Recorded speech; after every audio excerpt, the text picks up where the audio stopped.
Dalam Alkitab Bahasa Indonesia masa kini berkata, peraturan Tuhan itu tepat, menyenangkan hati. Ketetapan Tuhan itu murni, membuat orang mengerti. Mazmur 19 ayat 9. Peraturan, ketetapan, berbakti kepada dan hukum Tuhan. Apakah hal-hal itu? Apakah hal-hal itu masih penting di masa ini? Atau kita berkata itu bukan apa yang saya mau dengar hari ini, namun saya mau yang berikutnya aja, menyenangkan hati saya, sesuai dengan yang saya mengerti, sesuatu yang berlangsung selamanya dan berkeadilan. Dalam kehidupan kita di masa kini, sangat mudah untuk melupakan prinsip sebab akibat. Sebagai contoh, saya seringkali lupa bahwa saya perlu makan makanan sehat dan berolahraga agar saya bisa sehat. Atau saya perlu menabung, berinvestasi dan memiliki anggaran pengeluaran agar saya bisa punya kelebihan dana untuk digunakan. Yang sering terjadi justru kita merasa bahwa kita ini berhak, bahwa kita berhak menerima semua akibat berkat tanpa melakukan sebab.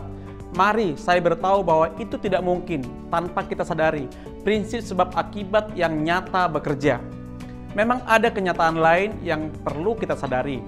Bisa ada orang yang melakukan sebab sehingga kita bisa menikmati akibatnya. Dalam hal ini seringkali terjadi antara hubungan orang tua dan anak. Dalam segi finansial, ada orang tua yang bekerja, menabung dan berinvestasi sehingga anak-anak bisa menikmati kelebihan uang yang dihasilkan. Dalam kehidupan kita juga, Yesus mati bagi dosa-dosa kita sehingga kita beroleh anugerah keselamatan bagi jiwa kita. Mazmur 19 ayat 9-11 memberikan kita kunci untuk apa yang kita mau nikmati sebagai akibat.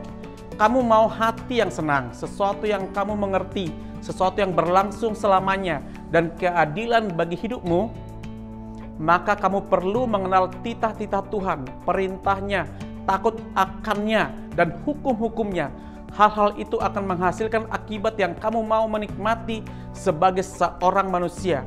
Rasul Paulus dalam Galatia 6 ayat 7-9 menarik kesimpulan agar kita jangan sesat. Allah tidak membiarkan dirinya dipermainkan, karena apa yang ditabur orang itu juga yang akan dituainya.